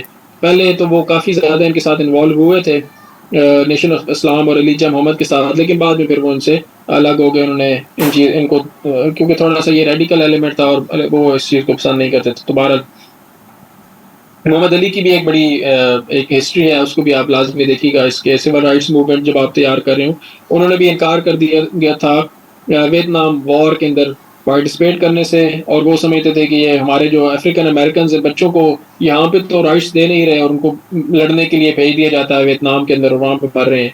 تو امریکہ کے اندر ڈرافٹنگ جو ہے وہ اگر گورنمنٹ آپ کو ڈرافٹ کرتی ہے تو وہ لازمی ہے، آپ سروس کرنا آپ کے لیے لازمی ہے. یہ نہیں کر سکتے آپ کہ آپ کہیں کہ نہیں میں فوج میں نہیں جاتا. ایک ریگولر آرمی کے علاوہ ایک ڈرافٹنگ کا وہاں پہ کانسیپٹ ہے کہ فوج طلب کی جا سکتی ہے، یعنی سویلینز کو طلب کیا جا سکتا ہے فوجی سروس کے لیے. سو اس میں آپ یہ نہیں کہہ سکتے کہ نہیں میں نے نہیں جانا. تو اگر آپ انکار کرتے ہیں تو پھر آپ کو اس کے کانسیکوینسز بھگتنے پڑتے ہیں. تو محمد علی نے اس پہ انکار کیا تھا، تو ان کا جو ٹائٹل تھا چیمپئن کا، ہیوی ویٹ چیمپئن کا یا شاید لائٹ ویٹ کا تھا، آئی ڈونٹ نو، تو وہ ان سے لے لیا گیا تھا. پھر تو وہ ان پہ کافی بین بھی رہا تھا، یا شاید 3 سال یا اتنا کچھ تھا. تو دوبارہ وہ پھر واپس آئے، اگین انہوں نے وہ ٹائٹل جیتا. سو یہ ایک ہسٹری تھی. سو میلکم ایکس جو تھے وہ نیشن آف اسلام کے ساتھ ایسوسیٹڈ رہے. بڑے جو ہے وہ ایک بلیک پرائڈ پہ، سیلف ریلائنس کے اوپر یہ زور دیتے تھے، اور ایک سیپریٹ بلیک نیشن کا یہ انہوں نے کانسیپٹ دیا تھا. یہ کہتے تھے کہ ہم ان کے ساتھ نہیں رہ سکتے، یہ ہمارے ساتھ رہنے کے قابل ہی نہیں ہے. ہم خواہ اپنے آپ کو ایسے نیچے سمجھتے رہیں، اپنے آپ کو کم تر سمجھتے رہیں. ہمیں تو اپنا سسٹم بنانا چاہیے، ہمیں ضرورت ہی نہیں ہے گوروں کے ساتھ چلنے کی، اور نہ ہی ہمیں کوئی ضرورت ہے کہ ان کی ہم فضول قسم کی باتیں سنیں، یا ان کو ہم اپنے سے جو انہوں نے ہمارے اوپر کنٹرول رکھا ہوا ہے ہم اس کو برداشت کریں. سو یہ اس حساب سے ان کا تھوڑا سا ایک اگریسو اسٹانس تھا، اور کافی اوپن یہ باتیں کیا کرتے تھے. یہ کرٹیسائز بھی اوپنلی کیا کرتے تھے، کسی کو نہیں بخشنا انہوں نے. اور جو ہے وہ اس طرح سے نہیں کرتے تھے کہ جو ہے وہ جس طرح سے ڈاکٹر کنگ کا تھا تو وہ اسٹائل تھوڑا سا نان وائلنس کا تھا، ان کا تھوڑا اگریسو تھا. ریس اور آئیڈینٹی کے حساب سے انہوں نے جو ہے وہ کافی زیادہ کام کیا. سیلف رسپیکٹ پہ، سیلف ڈیفینس کے اوپر انہوں نے کام کیا. جی آپ تھوڑا تگڑے ہوں، یہ کون سا آپ نے یہ سسٹم بنا رکھا ہے کہ ہم تو جی کمزور ہیں، یہ اس طرح سے نہیں ہونا چاہیے. اور وائٹ سپریمیسی کے اگینسٹ آپ کو ریزسٹنس شو کرنی چاہیے. اگر وہ ان کے پاس گن ہے تو آپ بھی گن لے کے آئیں. اگر انہوں نے ایک تنظیم بنائی ہوئی ہے اور وہ آپ پہ ظلم کر رہے ہیں تو آپ بھی تنظیم بنائیں، آپ بھی اگریسو ہو کے، اگر جہاں پہ ایک سیگریگیشن کی ایک پالیسی چل رہی ہے تو آپ لوگ اکٹھے ہو کے وہاں پہ جائیں اور ان کو کہیں کہ جی ہمیں بھی سرو کرو چیزیں جو آپ گوروں کو سرو کر رہے ہو. سو اس طرح سے انہوں نے تھوڑا سا جو ہے وہ کرنے کی کوشش کی لوگوں کو کہ وہ تھوڑا سا اپنے آپ کو اسرٹ کریں سوسائٹی کے اندر، اور اس طرح یہ نہ جو پہلے سے سلسلہ چل رہا ہے اس کو بند کیا جائے.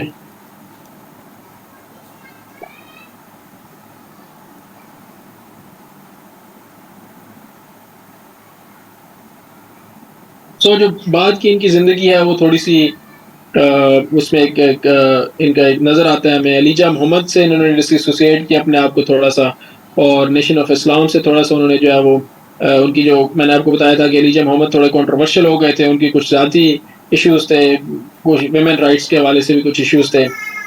تو انہوں نے پھر جو ہے وہ اپنے آپ کو ٹرانسفارم کیا، اور اپنے جو ہے وہ ایک حاج وغیرہ کیا انہوں نے، اور مسلمانوں کا جو ایک ڈیپر انڈرسٹینڈنگ جب ان کو ہوئی تو پھر انہوں نے دوبارہ سے ایک جس طرح اب دیکھیں اسلام کے اندر کیا ہے کہ گوروں اور کالوں کی آپس میں کوئی فضیلت کسی کو نہیں ہے. سو یہ پہلے اگر کہتے تھے کہ نہیں جی ہمیں الگ ہونا چاہیے گوروں کو اور کالوں کو, تو انہوں نے اپنے آپ کو ٹرانسفارم کیا. انہوں نے کہا کہ نہیں جی ریشل یونٹی ہونی چاہیے اور ہیومن رائٹس ہونے چاہیے, بجائے اس کے کہ آپ کالوں کی بات کریں یا گوروں کی بات کریں, نہیں آپ سب کی بات کریں, ہیومن رائٹس کی بات کریں اور ریشل یونٹی کی بات کریں. اور ایک الائنس کو انہوں نے کہا کہ جی ہمیں دیکھنا چاہیے کہ کیا اپرچونیٹیز ہیں اور کس طرح سے ہم جو ہے وہ اکٹھے آپریشن کے خلاف جو ہے وہ لڑائی کر سکیں, جو ایلیمنٹس ہیں سوسائٹی کے اندر ان کو جو ہے وہ اس طرح سے ڈیفیٹ کر سکتے ہیں. سو 1965 کے اندر یہ جو ہے ان کی اساسینیشن ہو گئی تھی اور کوئی خاص اس کے بارے میں نہیں پتہ چل سکا کہ کس طرح سے ہوئی تھی. کچھ لوگوں کا یہ ماننا ابھی بھی ہے کہ علی جاہ محمد کے ساتھ جو ان کے اختلافات تھے اس کی وجہ سے شاید یہ انہوں نے ان کو جو ہے وہ اسیسینیٹ کروایا ہوگا. بہرحال یہ کوئی اتھینٹک چیز نہیں ہے. اس کے بعد پھر doctor Martin Luther king junior کے بارے میں آپ نے تھوڑا سا پڑھنا ہے. اس میں کوئی بہت زیادہ چیزیں ڈیٹیل میں نہیں میں آپ کو بتاؤں گا, لیکن یہ ہے کہ آپ اس کو تھوڑا سا یاد کر سکتے ہیں. کوشچن ایز سچ آتا نہیں ہے ڈاکٹر صاحب کے اوپر, بہت کم ہی آتا ہے, نوٹ وغیرہ آ سکتا ہے, لیکن بہرحال ایک امپورٹنٹ فگر ہیں سول رائٹس کے, تو آپ کو اس کو تھوڑا سا دیکھنا چاہیے. کیمپینز میں نے آپ کو بتا دی ان کی, جب ہم نے مارچ آن واشنگٹن دیکھا ہے, ان کی آئی ہیو اے ڈریم کی اسپیچ دیکھی ہے ہم نے, اور سلما مارچز ہیں برمنگم کی, ان کی جو کیمپین تھی الاباما کے اندر انہوں نے بہت زیادہ کیا, ریشل ایکوالٹی نان وائلنس وغیرہ ان کی جو ہے وہ بہت زیادہ تھی. منٹگومری بس بائیکاٹ میں نے آپ کو بتا دیا, ایکٹس میں نے بتا دی, چیزیں بہرحال میں نے آپ کو ساری ہی بتا دی ہے. ہاں سلما ٹو منٹگومری مارچز تھے جو میں آپ کو جس پہ ایک بڑی اچھی مووی بھی ہے وہ آپ سرچ کیجیے گا. پھر جو یہاں پہ نئی چیز ہے وہ نوبل پیس پرائز ان کو ملا تھا 1964 کے اندر, اور جو ہے وہ ایک جو ان کا جو میجر تھیم تھا نان وائلنٹ پروٹیسٹ کا, اس کے اوپر ان کو اکنالج کیا گیا تھا, اور ریشل سیگریگیشن کے حوالے سے یا ڈسکریمنیشن کو ختم کرنے کے حوالے سے جو ان کی ایفرٹس تھی اس کو اکنالج کرنے کے لیے ان کو نوبل پیس پرائز بھی دیا گیا تھا. پھر جو ان کی اساسینیشن ہوئی ہے ٹینیسی اسٹیٹ, بڑے ینگ ایج 39, کوئی بہت زیادہ ایج نہیں ہے, آپ دیکھ سکتے ہیں. ایک آؤٹریچ اور بہت زیادہ ایک کہہ لیں کہ آپس میں لڑائیاں وغیرہ فسادات وغیرہ چیزیں ہوئی تھیں, لیکن جو ان کا جو ایک لیگسی ہے ان کو جو یاد کیا جاتا ہے وہ نان وائلنس کے حوالے سے ان کو یاد کیا جاتا ہے, اور ان کی جو ایفرٹس تھیں کسی بھی حال میں یہ ریشل یونٹی کو انہوں نے نہیں چھوڑا. یعنی یہ ہمیشہ یہ جب بھی جو بھی ان پہ ظلم ہوتا رہا ہے, خود بھی جیل میں رہے ہیں, ان کے ساتھی جیل میں رہے ہیں, سارا کچھ ہوتا رہا ہے, لیکن ہمیشہ سے انہوں نے نان وائلنس کی بات کی ہے اور ریشل یونٹی کی بات کی ہے. سو اس حوالے سے ان کا ایک جو ہے بہت زیادہ ان کو یاد کیا جاتا ہے, اور ابھی بھی ایک ہیرو ایک فگرس کے طور پہ انہی میں سے ان کو سمجھا جاتا ہے. سو 1960s کے اندر اہم واقعات کیا تھے؟ پریزیڈنٹ جان ایف کینیڈی تھے, اور جو دوسرے تھے جانسن, پریزیڈنٹ جانسن تھے, Lyndon B Johnson. Lyndon B Johnson جو ہے وہ جان ایف کینیڈی کے اساسینیشن کے بعد پریزیڈنٹ بنے تھے, اور ان کے بڑے ایک اچھا رول تھا سول رائٹس موومنٹ کے حوالے سے, انہوں نے ایکنالج کیا کافی زیادہ, اور سوشل سروسز کے بھی انہوں نے کافی اچھی پرووائڈ کی.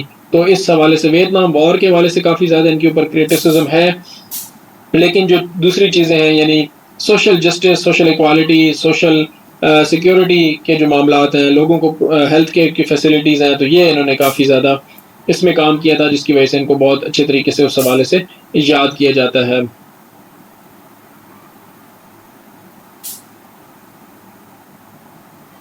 اچھا, اس میں ایک ویتنام وار 1960s کے اندر کافی زیادہ یہ وہ تو یہ 50s کے اندر ہی گئی تھی اسٹارٹ, 54 کے اندر ہی چھوٹی موٹی کیمپینز یو ایس نے اسٹارٹ کرنی شروع کر دی تھی.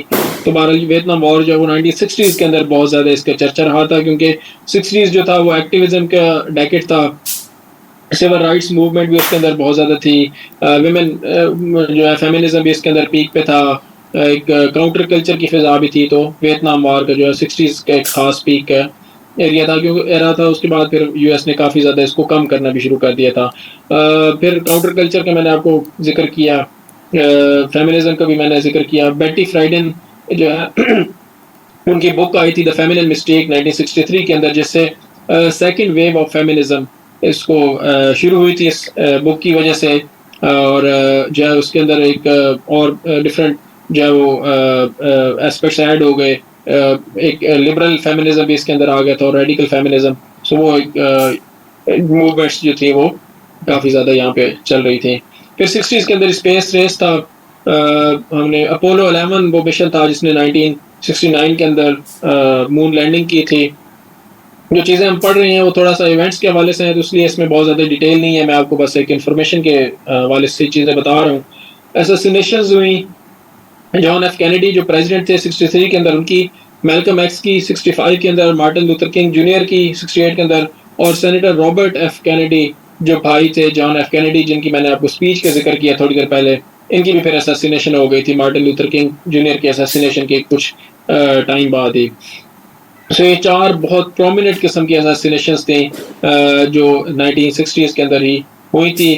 پھر میوزک اور کلچر جو ہے وہ ایک اس وقت کا بہت فیمس ہے، باب ڈیلن بڑے اس وقت کے، اور بیٹلز ایک بینڈ ہے وہاں کا، وہ بہت زیادہ، جونی کیش بھی بہت زیادہ فیمس ہوئے، میرے پرسنلی بڑے فیوریٹ ہیں.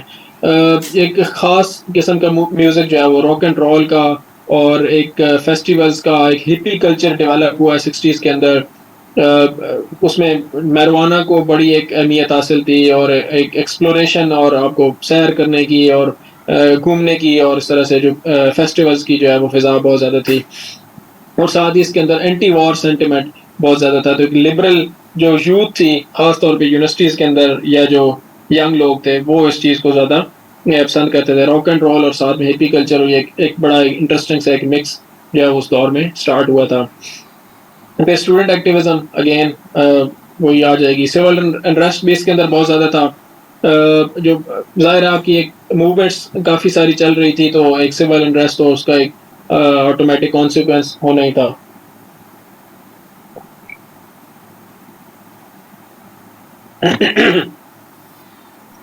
اس کے بعد ہم دیکھتے ہیں واٹر گیٹ اسکینڈل. یہ بھی ایک امپورٹنٹ ایک ایشو ہے یو ایس ہسٹری کے اندر، جس کے اوپر اکثر نوٹ آ جاتا ہے واٹر گیٹ اسکینڈل، اس کے امپیکٹس کے اوپر آ جاتا ہے، یا اس کے اوپر ہی واٹر گیٹ کے اوپر ہی نوٹ لکھیں، تو یہ بھی ایک ہے. پریزیڈنٹ رچرڈ نکسن ایک مشہور پریزیڈنٹ ہے یو ایس ہسٹری کے اندر، اور یہ لنڈن بی جانسن کے بعد پریزیڈنٹ بنے تھے. یہ وائس پریزیڈنٹ تھے پریزیڈنٹ ڈوائٹ ڈی آئزن ہاور کے، اور اس کے بعد پھر درمیان میں یہ جو ہے کیمپین انہوں نے کی 69 کے اندر غالباً یہ پریزیڈنٹ بنے تھے 68 کے اندر. سو یہ ایک انفلوئنشل پریزیڈنٹ تھے، اور پہلے 4 سال ان کے بڑے اچھے گزرے تھے. انہوں نے ویتنام وار کا خاتمہ کرنے کا بھی ڈیسائیڈ کیا تھا. پھر انہی کی پریزیڈنسی کے اندر جو ہے وہ چائنا کے ساتھ جو ہے وہ تعلقات بڑے بہتر ہو گئے تھے. رچرڈ نکسنز وزٹ ٹو چائنا ایک بڑا مشہور ایک ایونٹ ہے یو ایس ہسٹری کے اندر، جس میں پریزیڈنٹ نکسن نے ہنری کسنجر کے ساتھ چائنا کا دورہ کیا تھا، جس کو فیسیلیٹیٹ کیا تھا پاکستان نے. اور ایک جو ہے وہ چائنا جو ہے وہ الگ ہوا سوویت یونین کے انفلوئنس سے، اور بڑا ایک کولڈ وار کے اندر اس کو آپ ڈپلومیٹک وکٹری کے طور پہ دیکھ سکتے ہیں. سو یہ ایک انفلوئنشل پریزیڈنٹ تھے. تو پہلی ٹرم انہوں نے اپنی پوری کی 68 سے لے کے اور 72 تک. تو دوسرا جب ٹرم آئی ان کی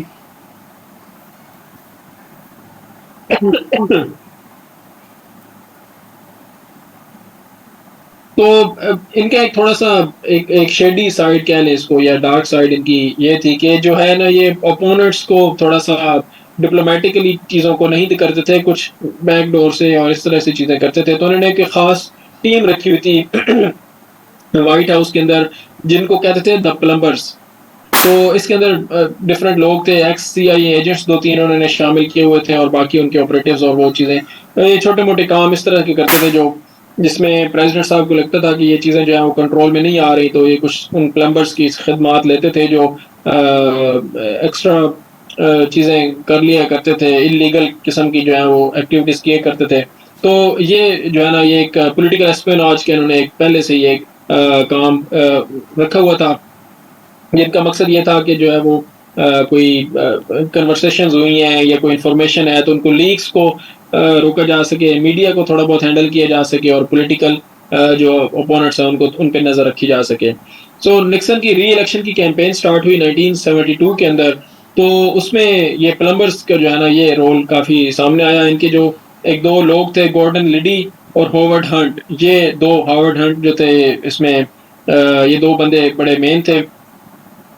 committee to re elect the president قائم ہوئی، اور اس کے اندر یہ جو گورڈن لیڈی تھے یہ فائنینس کا سنبھال رہے تھے اور اس کے ساتھ ہاورڈ ہنٹ بھی ان کے ساتھ شامل تھے.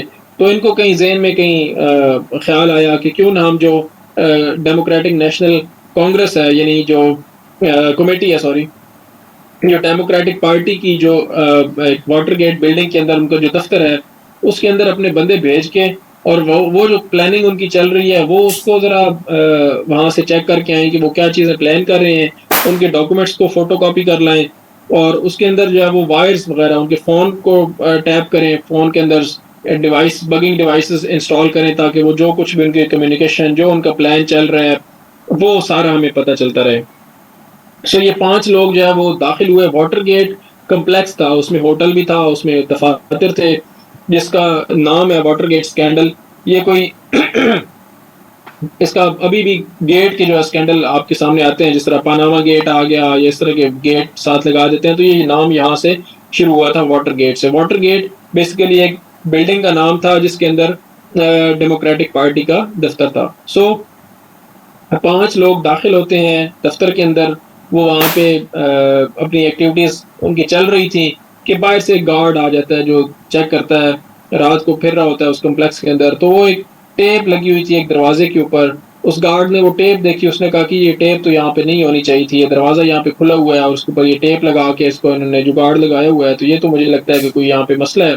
سو وہ سسپیشن اس کو ہوئی, تو وہ دیکھتا دیکھتا اوپر گیا, اس نے دیکھا کہ یہ دفتر کے اندر لوگ گھسے ہوئے ہیں. اس نے پولیس والے کو فون کر دیا, پولیس والا آ گیا, جس کی وجہ سے جو ہے وہ 5 بندے وہاں پہ اریسٹ ہو گئے. اب وہاں پہ جب یہ اریسٹ ہوئے ہیں تب تو کوئی خاص اس کو اہمیت نہیں دی گئی, لیکن جو ہے نا جب یہ آہستہ آہستہ معاملہ انفولڈ ہوتا گیا اور پتہ چلا کہ جی یہ تو جو لوگ ہیں ان کا کچھ تھوڑا بہت کنیکشن ہے جو committee to re elect the president ہے. اس پہلے تو اس کو لگا کہ یہ چھوٹے ایک پیمانے پہ کوئی برگلی کا واقعہ ہے یا کوئی چوری شوری یہ کرنا چاہتے ہیں, لیکن جب ان لوگوں کی آئیڈینٹی کا پتہ چلا تو اس میں تھوڑا سا کنیکشن ایک ملا کہ جو گورڈن لیڈی ہیں ان کا کنیکشن ہے ان بندوں کے ساتھ اور ان کو کہیں پیسے دیے گئے ہیں. تو جب پیسوں ٹریس کرنا شروع ہوا تو اس میں پتہ چلا کہ واقعی ان کا تو ایک تعلق تو ہے. اور اس میں خاص طور پہ جو جرنلسٹ ہیں ان کے نام یہاں پہ لکھے ہیں, ووڈورڈ اور برنسٹائن یہ تھے واشنگٹن پوسٹ کے. انہوں نے اپنی جو ہے نا وہ انویسٹیگیٹو جرنلزم کا آغاز کر دیا اور یہ دیکھنا شروع کر دیا کہ یہ واقعہ کیوں ہوا ہے. سو اب جب یہ تھوڑا سا اس کو انفولڈ ہوئی چیزیں تو اخبار نے پبلش کیا کہ جی یہ جو 5 لوگ گرفتار ہوئے ہیں ان کا تعلق جو پریزیڈنٹ کے کمیٹی تھی اس کو ری الیکٹ کرانے کے لیے جو کیمپین کو ہینڈل کر رہی تھی ان کے ساتھ ہے. تو پھر پریزیڈنٹ کو تھوڑا سا خطرہ محسوس ہوا تو انہوں نے اس کو کور اپ کرنے کی کوشش کی. سو ایک تو ایونٹ ہے جو وہ جو برگلری تھی, اب اس کے اوپر جو ہے وہ کور اپ شروع ہو رہا ہے. اگر وہ ایونٹ تک بات رہتی, پریزیڈنٹ بیچ میں انوالو نہ ہوتے تو پھر شاید یہ اتنا بڑا مسئلہ نہ بنتا, لیکن جب پریزیڈنٹ بیچ میں انوالو ہو گئے تو اب اس ایونٹ کی سمجھے پتہ چل گیا پریزیڈنٹ کو بھی, اور پریزیڈنٹ بھی ان لیگل ایکٹیویٹی کے اندر انوالو ہو گئے. جب یہ تھوڑا سا معاملہ پھر آگے بڑھا تو کانگریس نے اس کے اندر انٹرسٹ لینا شروع کر دیا, ایک کمیٹی بن گئی جس کے اوپر جو ہے وہ تفصیلات انہوں نے مانگی ڈفرینٹ, خاص طور پہ ایف بی آئی کو اس کو اندر انوالو کیا گیا کہ یہ جو لوگ ہیں ان کے پاس پیسے کہاں سے آئے ہیں. کچھ لوگوں نے کنفیس کر لیا کہ جی ہمیں پیسے جو ہے وہ گورڈن لیڈی صاحب نے دیے ہیں. تو وہ پھر جو ہے وہ معاملہ جو ایف بی آئی نے خاص طور پہ ایکسس مانگی پریزیڈنٹ سے کہ آپ یہ لوگ ہمارے حوالے کریں اور جو ہے نا ڈیٹیلز ہمیں دی جائیں. تو نکسن جو ہے وہ ریفیوز کر دیا, پریزیڈنٹ صاحب نے کہا کہ نہیں جی ہم نے آپ کو کسی قسم کی کوئی ڈیٹیل نہیں دینی, نہ ہی میں آپ کو ڈیٹیل دینے کا پابند ہوں. میں پریزیڈنٹ ہوں, میرا جو ہے وہ اختیار ہے, میرے پاس ایک اتھارٹی ہے, ایگزیکٹو برانچ میرے پاس ہے, سو میں نے آپ کو کسی قسم کی ڈیٹیلز نہیں دینی. پھر ایک ساتھ ہی پتہ چلا کہ جو ہے نا وہ پریزیڈنٹ نکسن جو ہے وہ اپنے دفتر کے اندر ریکارڈنگ کیا کرتے تھے, جو بھی ان کو ملنے کے لیے آتا تھا جو بھی ان کی میٹنگ ہوتی تھی اس کی ریکارڈنگ کرتے تھے. تو جب یہ بات پتہ چلی تو ایف بی آئی نے وہ ریکارڈنگز مانگی تاکہ پتہ چلے کہ یہ پریزیڈنٹ کے علم میں یہ بات تھی یا نہیں تھی. سو پریزیڈنٹ نے وہ انکار کر دیا. جب وہ انکار کیا تو بات آ گئی کانگریس کے پاس.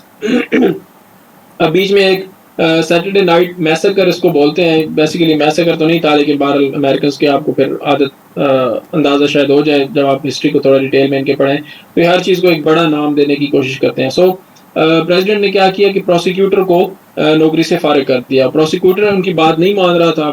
یہ سسٹم وہاں کا ہے, پاکستان کا تو ہوتا پروسیکیوٹر بھی پریزیڈنٹ کے ساتھ ہی ملا ہوا ہوتا, لیکن یہاں پہ اور چیز ہے. وہاں پہ جو پروسیکیوٹر تھا اس کا نام تھا آرچیبالڈ کاکس, اس نے پریزیڈنٹ کی بات ماننے سے انکار کر دیا. اس نے کہا کہ جی آپ اس کے اندر انوالو ہیں تو آپ پوری کی پوری تفتیش کے اندر شامل ہوں, اور میں نے آپ کی انلیگل کوئی مدد نہیں کرنی. سو انہوں نے آرچیبالڈ کاکس کو نوکری سے برخاست کر دیا, فائر کر دیا.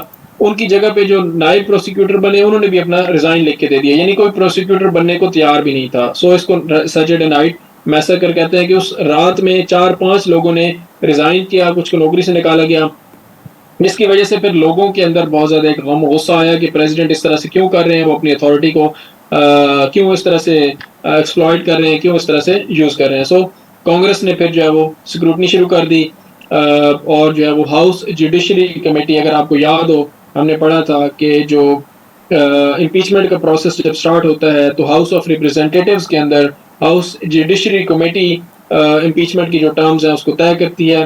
سو اس کمیٹی نے انویسٹیگیٹ کرنا شروع کر دیا, اور جب وٹنسز سامنے آئے تو پھر پتہ آہستہ آہستہ جو ہے وہ پتہ چلنا شروع ہوا کہ یہ جو سارا معاملہ ہے اس کا علم پریزیڈنٹ صاحب کو خود بھی ہے, اور یہ جو ہائی رینکنگ آفیشلز ہیں یہ بیچ میں شامل ہیں.